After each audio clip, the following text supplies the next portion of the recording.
The concussive wave of the blast was nothing compared to the violent collision of their minds. Lyra hit the durasteel deck, ears ringing. Her empathic barriers shattered into a million jagged pieces.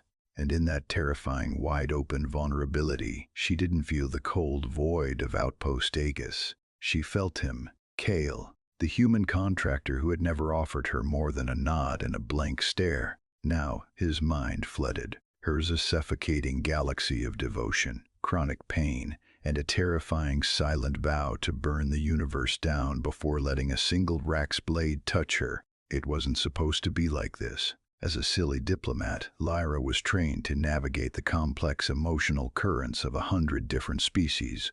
She could sense a lie before it left an ambassador's lips, could feel the subtle shifts in adrenaline during a tense negotiation. But Kale had always been a dead zone, a void in her peripheral awareness. He was just a standard-issue human security contractor, or so she had assumed. When the Vrax Empire began pressing the borders of Aegis, Kale was the one assigned to her detail. He was entirely unremarkable short-cropped hair, dark eyes that tracked movement rather than people, and a frustratingly calm demeanor. Truth is, she had mistaken his silence for apathy. She had assumed humans simply lacked the emotional depth her people possessed. It turned out, unchallenged assumptions could completely blind a person to the truth standing right beside them. The attack came without warning. One second they were crossing the promenade, the soft hum of the station's atmospheric scrubbers vibrating under their boots. The next, a thermal detonator vaporized the primary support struts. Kale had moved before the shockwave even hit. He didn't yell. He didn't hesitate. He simply threw his heavy, armored body over hers, driving them both into the floor as a storm of superheated metal tore through the corridor above them. When the deafening roar finally faded to a high-pitched squeal, Lyra gasped for air, her lungs burning with the taste of pulverized concrete and ozone. The physical trauma had stripped away her natural silly defenses. Her mind was entirely exposed, and Kale was right there, his chest pressed against hers, his ragged breath fanning her cheek. Through the breached walls of her telepathy, she was suddenly drowning in him.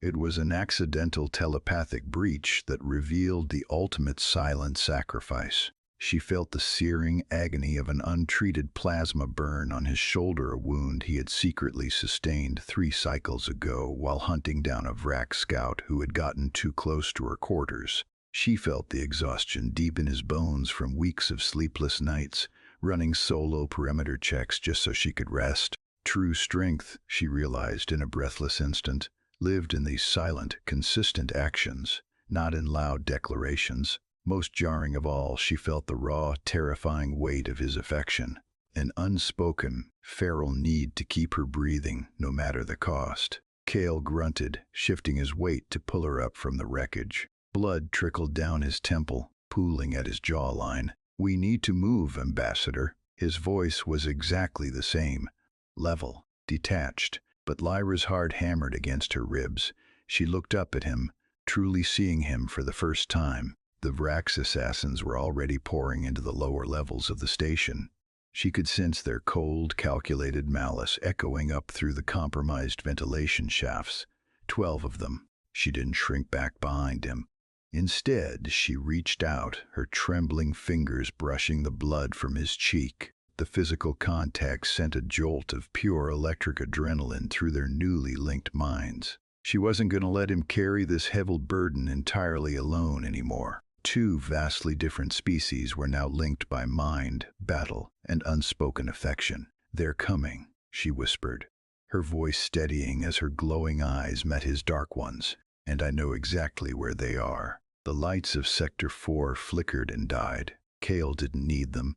In the pitch-black corridors of Outpost Aegis, he moved not as a blind human, but with the terrifying precision of a predator guided by a silly mind. Lyra projected the station's layout directly behind his eyes. 2 Vrax assassins waited around the next bulkhead, their thermal signatures glowing violently in her mind's eye. She felt Kale's heartbeat steady. No spike of fear, just a cold, calculated drop into violence. He breached the corner, The impact was brutally fast. Bone crunched under his heavy gauntlet. A plasma blade hissed through the air, missing his neck by a fraction of an inch, because Lyra had felt the enemy's intent and practically shoved Cale's consciousness to the left. He spun, driving a vibro knife into the second assassin's chest, and Lyra felt it all. The jarring recoil in his wrist, the burning strain in his shoulder, the fierce, possessive satisfaction radiating from him knowing she was safe behind his bulk. Truth is, watching an underestimated contractor transform into a one-man army protecting an alien diplomat was a terrifying kind of beautiful. They cleared the lower decks in a bloody, breathless rhythm. 10 down, 2 left. The rafts were massive, heavily armored brutes. Cale's side was bleeding freely now. His breath rattled in his chest, the physical toll mounting with every step. Lyra pressed her back against the cold wall behind a cargo crate, closing her eyes. She didn't just point him to the targets anymore. She poured her own stubborn resilience into the fraying edges of his mind. Together, she pushed the feeling into him. He moved, a blur of desperate, lethal kinetic energy. The clash of metal rang out, followed by a sickening thud. Then, nothing but the slow drip of coolant from a ruptured pipe. Hours later, the emergency lights bathed the medical bay in a harsh amber glow. Cale sat on the edge of a biobed, a freshly applied dermal patch covering the worst of his burns. Commander Vance stood opposite him, a datapad in hand. "You cleared 12 Vrax Elite solo," Vance said, his voice laced with absolute disbelief. "Command is offering you a captaincy on the Dreadnought Ares. Immediate extraction." Lyra sat quietly in the corner, her hands folded in her lap. She didn't need to read his mind to know what he was thinking, but the bond between them hummed with a quiet, unyielding gravity. Cale didn't even look at the datapad. He kept his dark eyes fixed on the deck plates. "Respectfully, Commander, I decline. My contract is here." Vance frowned. "Contractor, it's a frontline flagship. You'd be off this damaged outpost by morning." "My detail is the ambassador," Cale replied. The flatness was gone from his voice, replaced by something heavier. "Permanent. I'm not leaving." Ironically, the commander just shook his head and walked away, completely blind to the profound, silent exchange passing across the room. When the doors hissed shut, Cale finally looked up. He met Lyra's glowing eyes. The space between them was no longer an empty void. It was a shared sanctuary. She stood and crossed the room, the soft hum of the medical monitors keeping time with her racing pulse, stopping just inches from his knees. She reached out, letting her fingers rest lightly against his uninjured arm. His muscles were tense, coiled tight, but the moment her skin met his, he let out a long, ragged exhale. The walls in his mind didn't go back up. They stayed lowered. He didn't say he would die for her. He didn't have to. She already knew. In fact, the most effective partnerships are built when individuals stop trying to carry heavy burdens entirely alone and choose to face challenges as a united front. "You should have taken the ship," she whispered, a faint smile touching her lips. Cale's hand lifted, his rough fingers brushing the dust from her collar in a gesture so startlingly gentle it made her chest ache. "I'm exactly where I need to be."